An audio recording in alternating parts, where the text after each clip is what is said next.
दोस्तों आज की क्लास में आपका स्वागत है। आज हम पढ़ेंगे चैप्टर 2 क्लास 11th का, जिसमें principles, concepts, assumption and conventions of accounting के बारे में जानेंगे। तो आज की क्लास शुरू करते हैं। हम पहले हम जानेंगे कि प्रिंसिपल्स ऑफ अकाउंटिंग क्या है। प्रिंसिपल्स ऑफ अकाउंटिंग में 5 तरह की अवधारणाएं या तो सिद्धांत देखने को मिलते हैं, प्रिंसिपल्स देखने को मिलते हैं, जिसमें हमारा पहला सिद्धांत है डुअल एस्पेक्ट प्रिंसिपल। ये जाने कि डुअल एस्पेक्ट प्रिंसिपल क्या है या रिवेन्यू रियलाइजेशन प्रिंसिपल्स क्या है, इसके बारे में पहले जानेंगे कि प्रिंसिपल्स क्या होते हैं, सिद्धांत क्या होते हैं, सिद्धांत कैसे बनते हैं। तो बात ये होती है कि सिद्धांत बनाना मतलब एक रूल बनाने की तरह है, रूल ही है। तो उस रूल को कैसे बनाया जाए, तो हमें क्या होता है, पहले किसी भी लेखाकार को जब कोई समस्या होती है, अकाउंटेंट को या किसी भी वैज्ञानिक को कोई भी समस्या होती है, तो क्या था समस्या, पहले क्या आता है प्रॉब्लम। पहले तो प्रॉब्लम हमारे सामने आती है कि ये कैसे करें। प्रॉब्लम आती है तो वो क्या करते हैं, उसका सॉल्यूशन ढूंढ निकालते हैं। क्या था बात, सॉल्यूशन। जब प्रॉब्लम आएगी तो वो उसका सॉल्यूशन ढूंढ निकालेंगे। जब वो सॉल्यूशन ढूंढ निकालते हैं तो वो उनको जब सही लगता है, वो उस पर वो जब वर्क करते हैं और उनके लिए बेहतर होता है, तो उसको अपना थ्योरी मान लेते हैं। उसको लोग थ्योरी मान लेते हैं, जो सॉल्यूशन निकाला रहता है, जो वैज्ञानिक या जो लेखाकार, यहाँ तो हम लेखाकार की बात करेंगे। तो जब ये थ्योरी बना लेते हैं अपनी, इस थ्योरी को जब सभी लोग मान्यताएं दे देते हैं कि हाँ ये थ्योरी सही है, तो यही थ्योरी जाके प्रिंसिपल बन जाती है।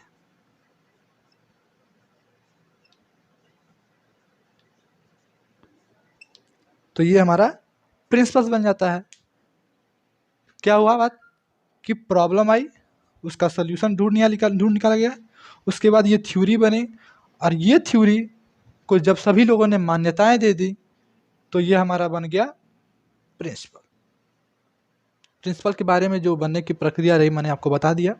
अब बताएंगे कि डुअल एस्पेक्ट से प्रिंसिपल क्या है या रिवेन्यू रियलाइजेशन प्रिंसिपल्स क्या है।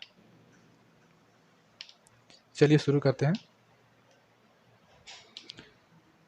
डुअल एस्पेक्ट प्रिंसिपल का मतलब होता है दैत पक्षी सिद्धांत।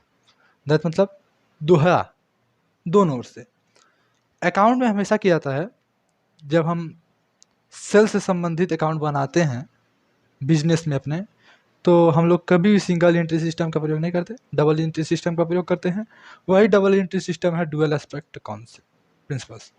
उसमें होता क्या है कि यहाँ पे 2 भाग होते हैं, किसी भी एंट्री की 2 जगह किया जाता है, 2 तरीके से। जैसे मान लीजिए कि 2 भाग में किया जाता है, और वो भाग क्या होता है, मान लीजिए राम ने 500 का माल बेचा, नगद नहीं यहाँ पैसा, राम को 500 का माल बेचा। जब भी कोई भी एंट्री हो तो 2 भाग होंगे उसके। यहाँ पे राम अकाउंट नहीं किया जाता है, बस राम लिखा जाता है, डेबिट टू सेल्स अकाउंट। मान लीजिए 500 का मैंने बोला था, तो यहाँ पे अमाउंट डेबिट में 500 और अमाउंट क्रेडिट में, ये डेबिट हो गया और ये क्रेडिट हो गया। 2 भाग हुए ना, एक डेबिट एक क्रेडिट। राम को डेबिट किया गया, सेल्स को क्रेडिट किया गया। 2 सिद्धांत बने, मतलब 2 भाग बने। तो हम कह सकते हैं कि राम टू सेल्स अकाउंट है, ये डुअल एस्पेक्ट प्रिंसिपल से काम करता है। कोई भी जनरल एंट्री हमेशा डुअल एस्पेक्ट प्रिंसिपल से काम करती है। जब हम राम का खाता बनाएंगे तो वहाँ पे सेल्स दिखाएंगे, और जब हम सेल्स का खाता बनाएंगे तो वहाँ पे राम दिखाएंगे।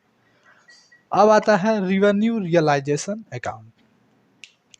रिवेन्यू रियलाइजेशन अकाउंट का अर्थ यह होता है कि जब भी, जैसे हमने माल मान लीजिए बेचा जनवरी में,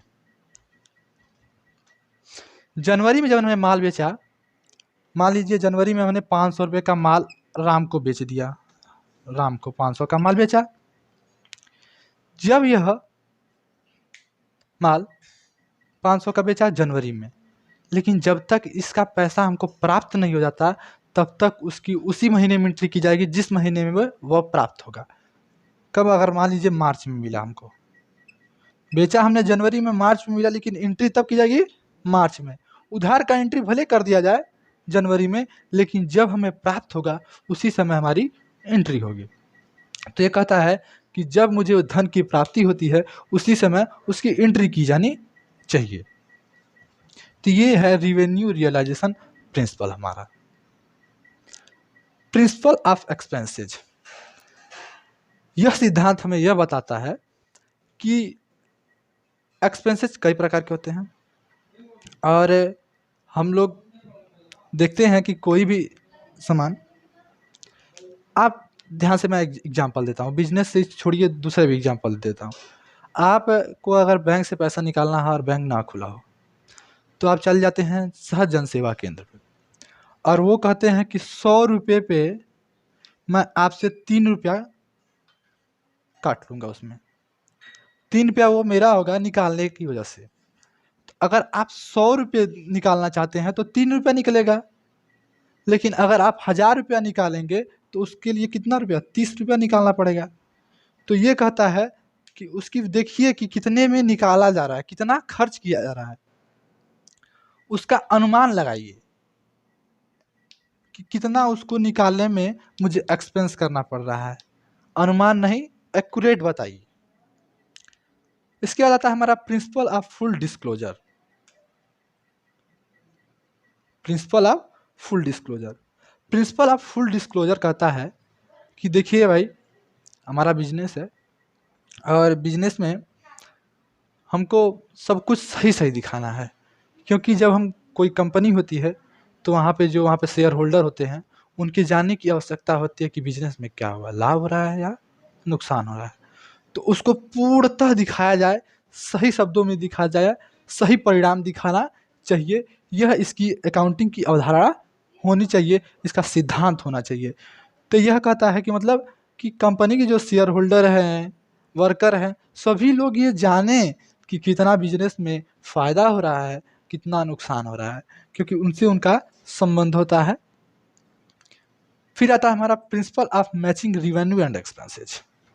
ये सिद्धांत कहता है, ये प्रिंसिपल्स कहते हैं हमारे principles of matching revenue and expenses, कि ऐसे प्रिंसिपल्स होने चाहिए जो एक निश्चित समय के बाद हमारे एक्सपेंस और हमारे रिवेन्यू को दिखा सके, उनकी तुलना की जा सके।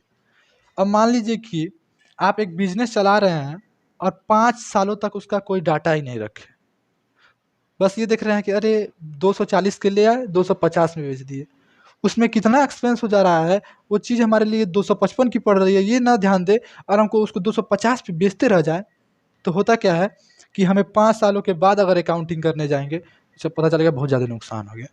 तो एक ऐसा टाइम पीरियड होना चाहिए जहाँ पे हम अपने व्यवसाय का लेखा और उसका मैचिंग कर सकें, कि मतलब तुलना कर सकें, कंपेरिजन कर सकें कि लाभ हुआ या हानि हुआ। तो हमारे देश में या हमारे इस विश्व में एक डेट बनाया जाता है वर्ष के अंत में, यानी एक वर्ष, 1 ईयर के लास्ट डेट पे हम लोग अकाउंटिंग अपने व्यवसाय का जरूर करते हैं और ये देखते हैं कि लाभ हो रहा है या हानि, यानी प्रॉफिट हो रहा है या लॉस हो रहा है। तो ये कुछ प्रिंसिपल्स थे अकाउंटिंग के। अब क्या कहता है, क्लासिफिकेशन ऑफ अकाउंटिंग कॉन्सेप्ट्स। तो बंटवारा करने के लिए कहा गया कि कितने भागों में हमारा कॉन्सेप्ट अवधारणाएं बटी हुई हैं। तो ये अवधारणाएं 3 भागों में बटी हैं। पहला है एक कॉन्सेप्ट्स, एजम्पशंस एंड कन्वेंशंस। तो आज हम मुख्यतः चर्चा करेंगे कॉन्सेप्ट्स के बारे में, क्योंकि एजम्पशन और कन्वेंशन के भी बारे में चर्चा करेंगे अगली क्लास में। इसके बारे में बेहतर ढंग से हम कॉन्सेप्ट्स के बारे में चर्चा करेंगे। देखिए, पहले आपको हम दोनों चीज़ की समझाते हैं, जरूरी है कॉन्सेप्ट और एजम्पशन। कॉन्सेप्ट कहता है, ये जो हमारा कॉन्सेप्ट है,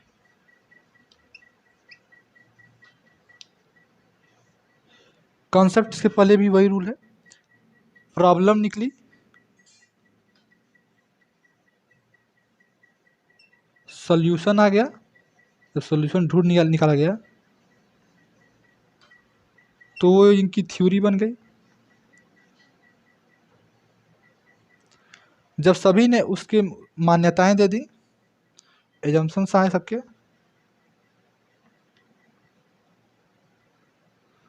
और सही सही एजम्पन्स आगे सभी लोगों ने मान्यताएं दे दी तो हमारा वो कॉन्सेप्ट बन गया।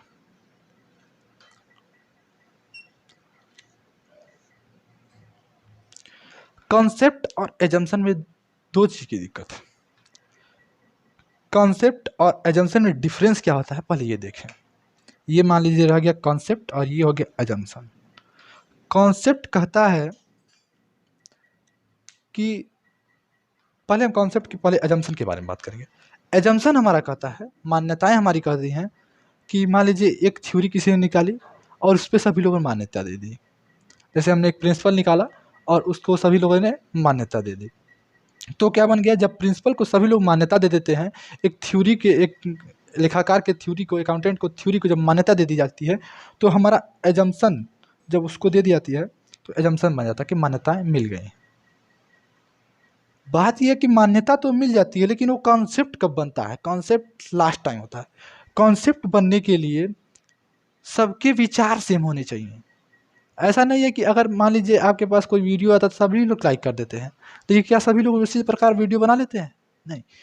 जैसे 2 2 जा 4 सबको मान्यता मिली है, सबका विचार वही है कि 2 2 जा 4 ही होता है, 8 8 जा 64 ही होता है, क्योंकि ये सबका विचार है इसलिए वो कॉन्सेप्ट बना है कि 8 8 जा 64 ही होगा। ठीक है, लेकिन सबके रूल अलग अलग होते हैं। 8 8 या 64 तो सबको मान्यता मिली है। जब सबके रूल अलग होते हैं, मान्यता भले ही दे दी जाती है, रूल अलग अलग होते हैं तो वो एजम्पशन तक ही रह जाते हैं। लेकिन जब सबके विचार सेम हो जाते हैं, जब सबके थॉट सेम हो जाते हैं, सबकी थ्योरी जब सेम हो जाती है, एक ही थ्योरी बन जाती है, तब वो कॉन्सेप्ट बनता है। सबके विचार एक ही तरीके के होने चाहिए, तब वो कॉन्सेप्ट बनेगा। तो अब हम बात करेंगे कि कॉन्सेप्ट कितने हैं, अकाउंटिंग कॉन्सेप्ट कितने हैं। चलिए अब चर्चा करेंगे हम अकाउंटिंग कॉन्सेप्ट्स के बारे में।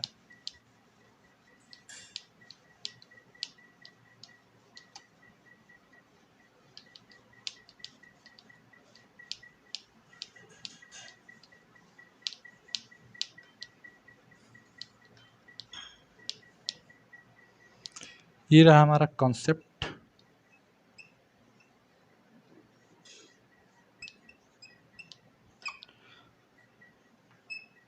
पहला हम कॉन्सेप्ट पढ़ेंगे सेपरेट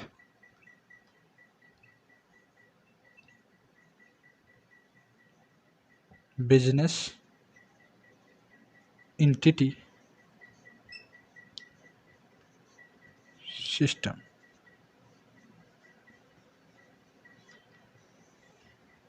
इसे हिंदी में कहते हैं पृथक व्यवसाय या अस्तित्व की अवधारणा। व्यवसाय का व्यक्ति से पृथक होना। Business and a businessman are separate, ये इसका रोल है कि जो बिजनेस होता है, जो व्यापार होता है आपका, और जो एक बिजनेसमैन होता है जो आप खुद हैं। अगर आप व्यापार कर रहे हैं तो आपका व्यापार और आप दोनों अलग अलग हैं।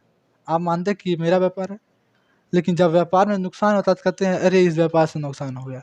ये नहीं कहते हैं कि मैंने गलती की थी नुकसान हो गया, कहते हैं इस व्यवसाय से हमें लाभ नहीं हुआ नुकसान हो गया।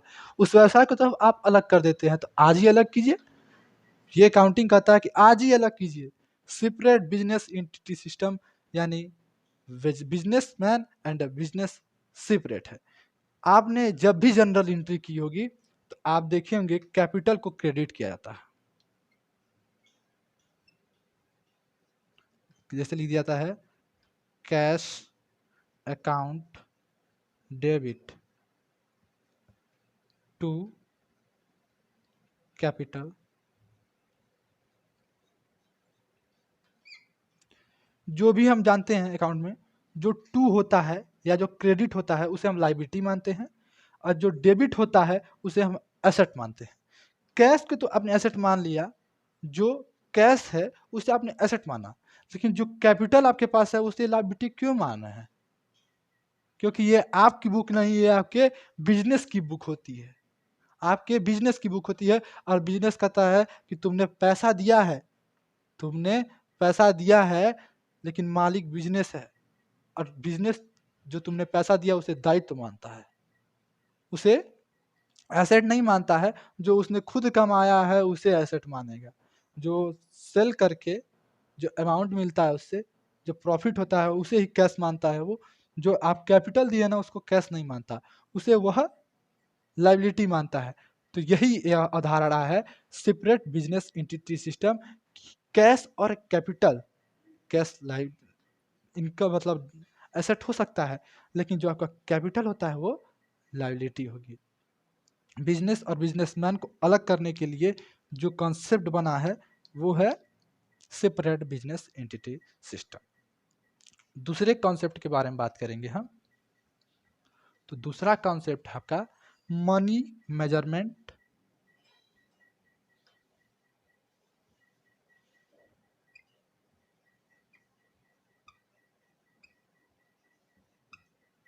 कॉन्सेप्ट। ठीक है, मुद्रा मापन की अवधारणा इसे कहा जाता है, मुद्रा मापन की अवधारणा। इस अवधारणा के अनुसार मैंने इसके पिछली क्लासों में भी आपको बताया है, जब क्लास चैप्टर 1 आपको पढ़ा रहे थे हम क्लास 11 का, और तब हमने बताया कि एक बार नहीं कम से कम 20 बार बताया कि जो चीज व्यवसाय में मनी से संबंधित नहीं है, धन से संबंधित नहीं है, उसे हम व्यवसाय में एंट्री नहीं करते, उससे मेरा कोई मतलब नहीं होता। जो धन से संबंधित है उसी की एंट्री हम व्यवसाय में करते हैं, उसी से संबंधित हम होते हैं। तो यहाँ पे भी वही अवधारणा कही जा रही है जो अवधारणा मैंने पीछे बताई, कि जो अकाउंटिंग में वही रूल लागू होते हैं जिसमें मनी से संबंधित हो। तो मनी से संबंधित अगर कोई अकाउंट नहीं है तो उसे नहीं किया जाएगा। जैसे मान लीजिए अब कह दिया जाए राम टू सेल्स अकाउंट, अगर एंट्री कर दिया जाए राम टू सेल्स अकाउंट, ठीक है, और यहाँ पे भी राम और सेल्स लिखा जा सकता है। अमाउंट के कॉलम में क्या लिखेंगे, अमाउंट के कॉलम में क्या लिखेंगे आप, अमाउंट के कॉलम में आप अमाउंट लिखते हैं, लेकिन जब अमाउंट रहेगा ही नहीं, जब धन से संबंधित ही नहीं होगा, तो उसकी एंट्री क्या करेंगे, एंट्री हो ही नहीं सकती, वो बिजनेस से संबंधित हो ही नहीं सकता। इसलिए जो बिजनेस से संबंधित नहीं है उसकी एंट्री व्यवसाय में नहीं की जाती। इसलिए मनी मेजर कंसेप्ट कहता है कि किसी भी जनरल एंट्री को करने के लिए, किसी भी चीज़ को व्यवसाय से संबंधित बनने के लिए उसे धन से संबंधित होना आवश्यक है। तीसरी बात है कॉस्ट कंसेप्ट।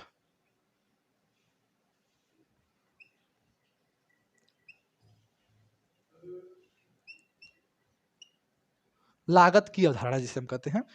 कॉस्ट कॉन्सेप्ट कहता है कि आप किसी भी सामान को खरीदते हैं, ध्यान से दे बात सुनिएगा बात को, आप अपने घर में ही लीजिए, मैं व्यवसाय में नहीं जाना चाहूँगा, आप घर से समझिए। अब आप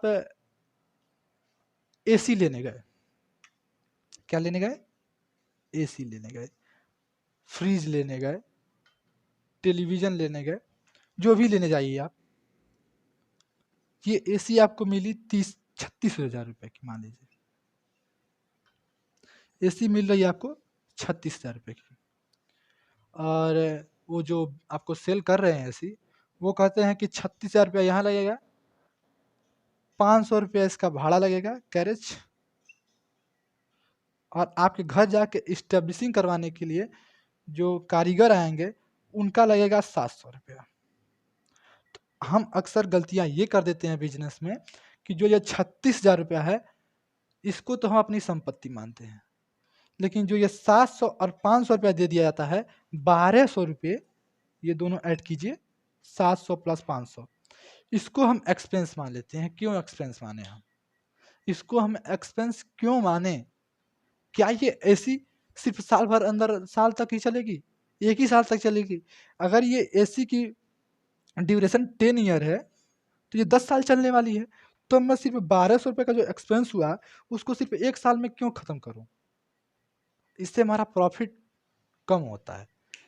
समस्या ये बन जाती है कि लोग अक्सर ये कर देते हैं, लेकिन ये नहीं करना चाहिए। इस 36,000 में इस 12,000 1200 रुपये जोड़ के इसे 37,200 रुपया करना आवश्यक होता है, और इसको अपनी संपत्ति माननी चाहिए, क्योंकि इसे हमें इस्टेब्लिश करने में 37,200 यानी 37,200 रुपये लगे हैं।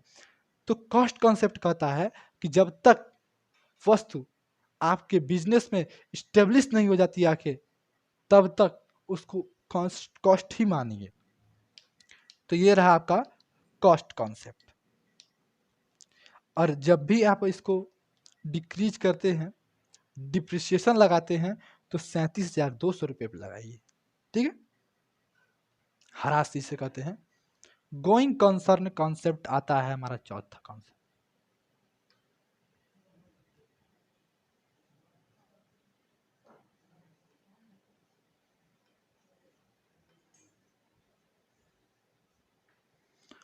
गोइंग कॉन्सेप्ट कहता है निरंतर व्यवसाय के चलने की अवधारणा। इस कॉन्सेप्ट के अनुसार ये बताइए, कोई भी बिजनेसमैन क्या ये चाहता है कि मेरी व्यवसाय जो है, जो मेरा बिजनेस है, वो सिर्फ साल भर के अंदर समाप्त हो जाए या 2 साल के अंदर समाप्त हो जाए? नहीं चाहता। कोई कंपनी अगर इस्टेब्लिश की जाती है या जो कोई पार्टनरशिप इस्टेब्लिश किया जाता है, तो पार्टनरशिप में हम ये कह सकते हैं कि 8 साल, 10 साल एक ड्यूरेशन फिक्स हो, या बिना ड्यूरेशन के भी होता है। कंपनी में भी ड्यूरेशन की बात हो सकती है और बिना ड्यूरेशन के भी हो सकता है कि कभी भी जब तक चलते रहे तब तक चलती रहे। तो ये भी कहता है कि जब तक चलती रहे तब तक चलती रहे, या तो फिक्स कर लीजिए या तो चलने दीजिए।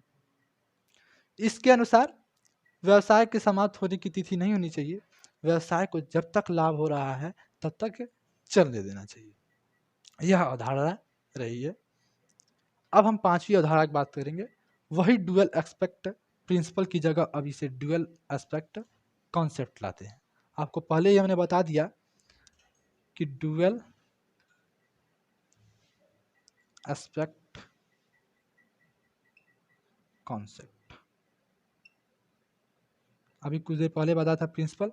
वही प्रिंसिपल सबको मान्यता मिल गई, सबके विचार एक समान हो गए, तो ये कॉन्सेप्ट में आ गया था।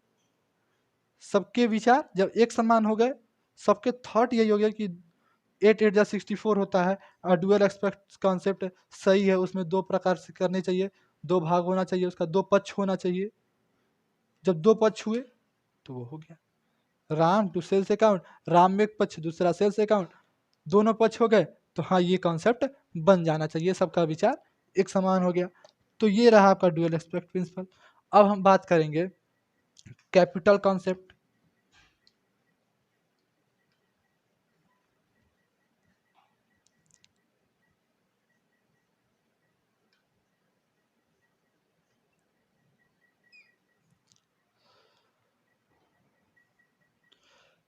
आपको पहले मैंने बताया business separate business entity system. जो हमारा सेपरेट बिजनेस सिस्टम है वही हमारा कैपिटल कॉन्सेप्ट है। कैपिटल को हम अपने बिजनेस से अलग करते हैं, कैपिटल को हम लायबिलिटी मानते हैं। यही अवधारणा भी वही अवधारणा है जो सेपरेट बिजनेस एंटिटी सिस्टम का। सामान्यतः हमें कुछ ही अवधारणाएं याद करनी जरूरी होती हैं, जैसे कॉस्ट कॉन्सेप्ट, मनी मेजरमेंट तो हमेशा याद रखना है कि जो अकाउंट से संबंधित हो। सेपरेट बिजनेस सिस्टम जरूर रखना, क्योंकि अगर आप एसेट मान लेंगे तो आधा से ऊपर तो हो जाता है, क्योंकि एसेट बराबर होता है,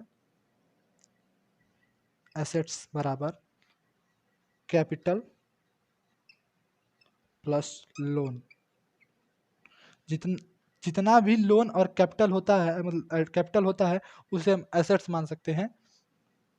कैपिटल और लोन को ही हम लायबिलिटी मानते हैं, और कैपिटल अगर लोन जोड़ दिया जाए तो वो एसेट्स के बराबर होता है। ये कॉस्ट कॉन्सेप्ट कहता है। फिर एक हमारा आता है 7वें नंबर पे, वेरिफिकेशन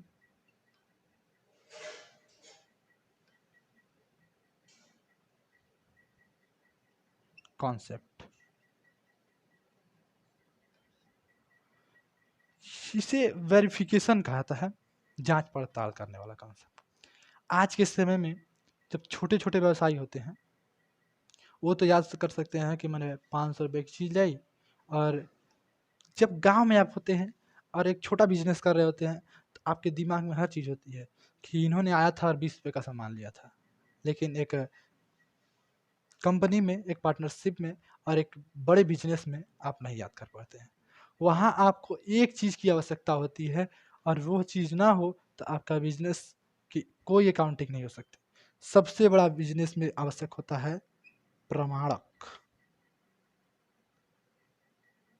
जिसे हम इंग्लिश में कहते हैं वाउचर।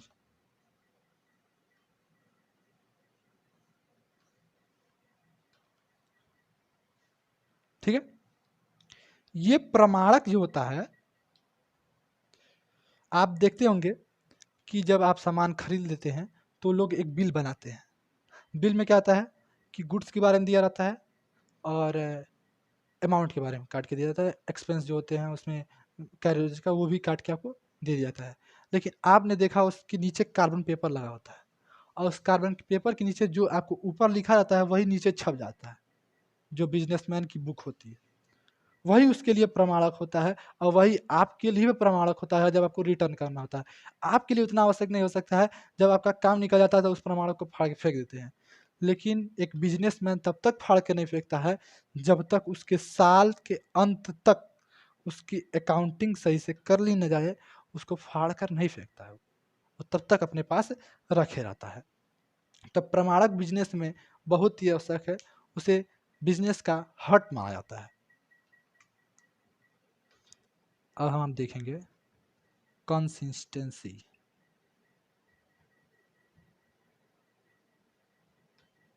कॉन्सेप्ट,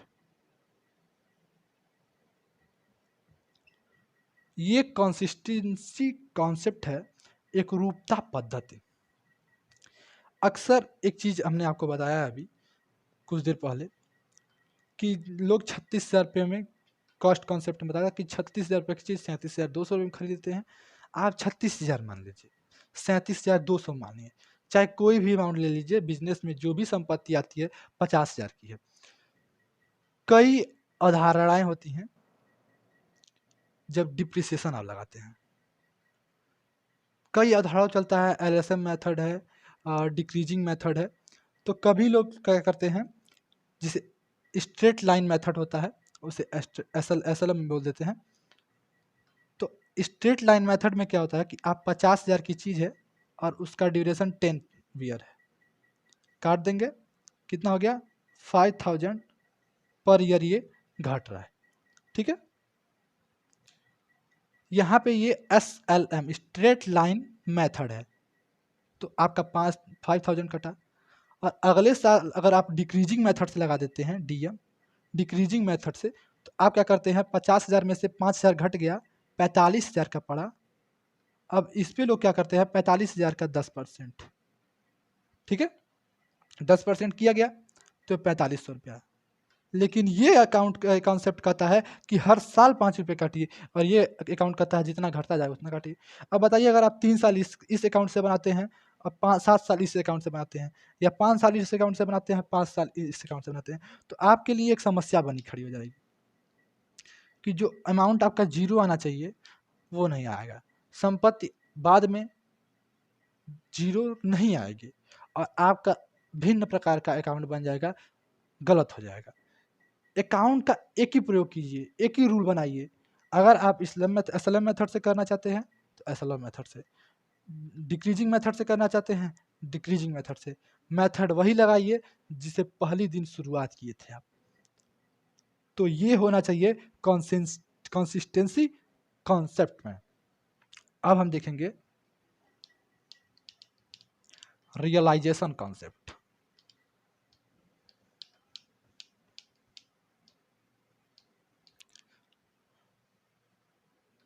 देखिए अभी हमने जब प्रिंसिपल पढ़ रहे थे, जब हम प्रिंसिपल पढ़ रहे थे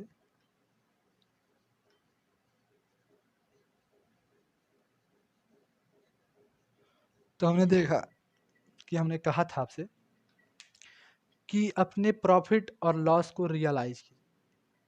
कब आपको प्रॉफिट हो रहा है, जब आप सेल करते हैं। मैंने आपको बताया कि अगर आप जनवरी में सेल करते हैं, जनवरी में 5,000 रुपये की वस्तु, और आपको वो चीज़ सेल करने के 2 महीने बाद यानी मार्च में मिलता है, उसका पैसा आपको जो परचेजर है वो 5 मतलब मार्च में मिलता है आपको ये 5,000, तो आप इसका अमाउंट मानना कब प्राप्त करेंगे?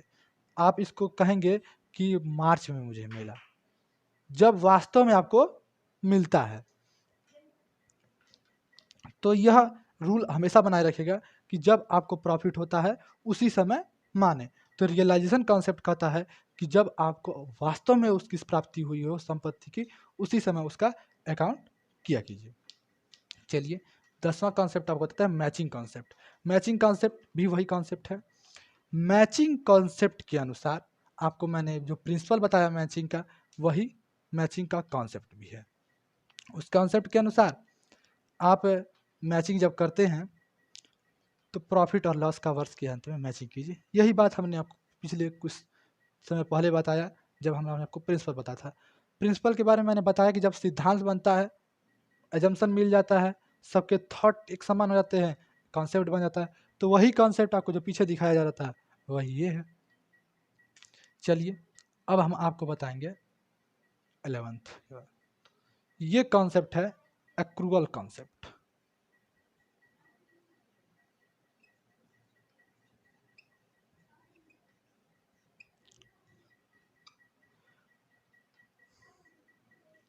उपार्जन की अवधारणा।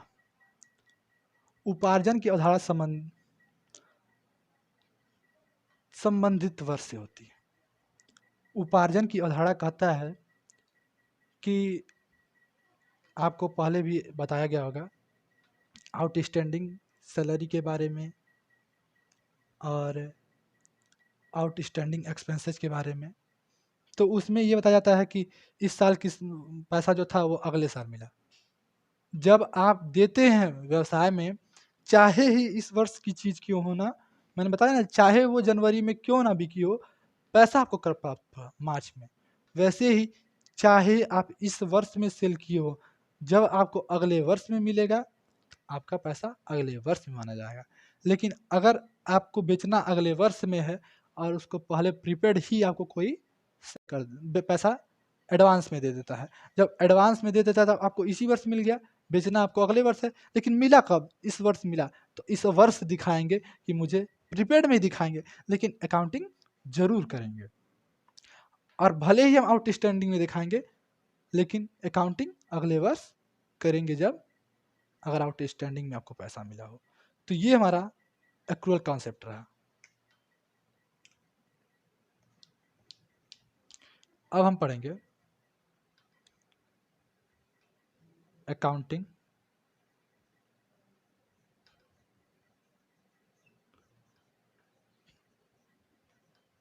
Period concept.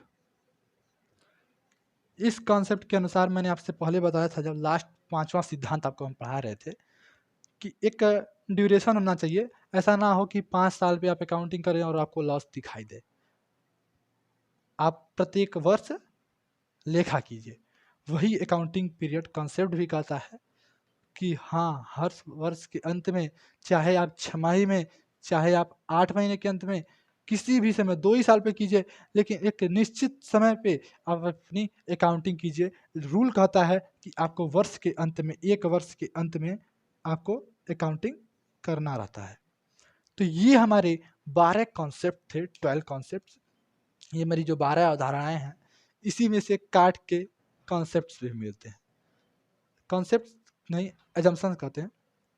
मैंने आपको कुछ देर पहले बताया कि जब वो एजम्पशन के बाद कॉन्सेप्ट आता है, अब आपके लिए 20 एजम्पशन अगर बने हैं तो आपको पता चलता है 10 कॉन्सेप्ट बना, क्योंकि इसमें से छाट के कॉन्सेप्ट बनाया जाता है ना। सबकी विचार एक होने चाहिए, सबके भाव उसके प्रति एक होने चाहिए।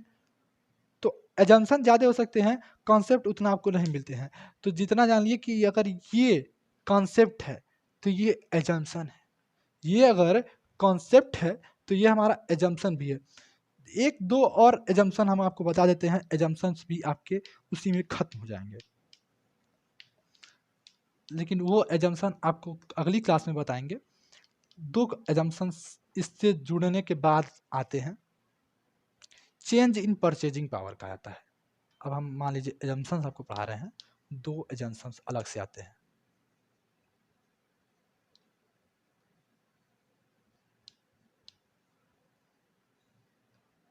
पहला है चेंज इन परचेजिंग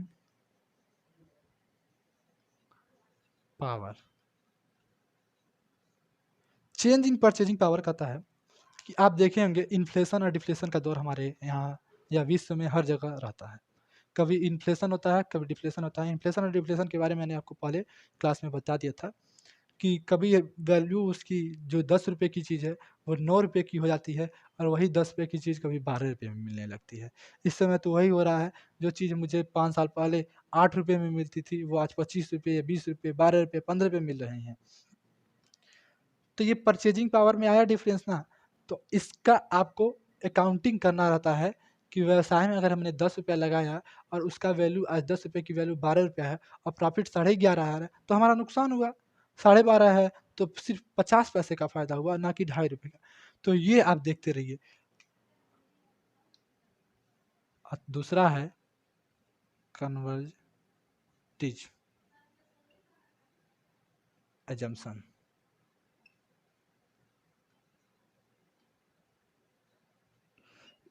इसे कहते हैं रूढ़वादिता की अवधारणा।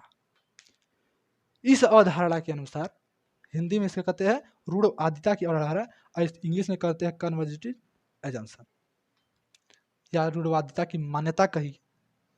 इसके अनुसार हर चीज व्यवसाय में आप अगर जो चीज आपको लग रहा है कि ये लॉस होने वाली चीज है, उसके लिए आप एक अलग से एक खाता बनाइए और उस खाते में पैसा जमा कर दीजिए, प्रोविजन बनाइए।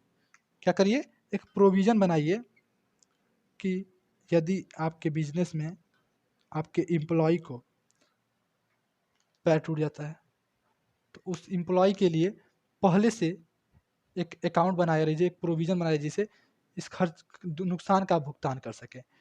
आग लग गई, उसके लिए आप अगर वहाँ पे प्रोविजन बनाए रहते हैं तो उससे आपको कोई दिक्कत नहीं होती है। कोई सामान खरीदना है, आपको एसेट्स में नुकसान हो जा रहा है तो भी आप प्रोविजन बनाए रहते हैं तो आज से बैलेंस हो जाता है। तो ये कन्वर्जेटिव में प्रॉफिट के लिए नहीं बनाया जाता, हमेशा लॉस के लिए बनाया जाएगा। जब भी यह अकाउंट बनाया जाएगा तो लॉस के लिए, ये नहीं कि प्रॉफिट में से ही हम अपना एक अलग ही प्रॉफिट के लिए निकालते रहें जिससे वर्ष के 2-4 वर्ष के बाद हमारा और अधिक पैसा आ जाए। नहीं, बिजनेस से उसी के लिए लिया जाता है जो लॉस से संबंधित अकाउंट होते हैं, उसके लिए प्रोविजन बनाया जा सकता है। तो अगली क्लास में हम आपको बताएंगे एजम्पशन, वही एजम्पशन है, उसके बाद उसके लिमिटेड स्कोप के बारे में बताएंगे कि कितना उसका लिमिट होनी चाहिए। तो अगली क्लास में मिलेंगे। इससे पहले यदि आपने इससे पहले की वीडियो नहीं देखा है तो उसे लाइक, शेयर और सब्सक्राइब करिए और इसे ब्रॉडकास्ट कीजिए।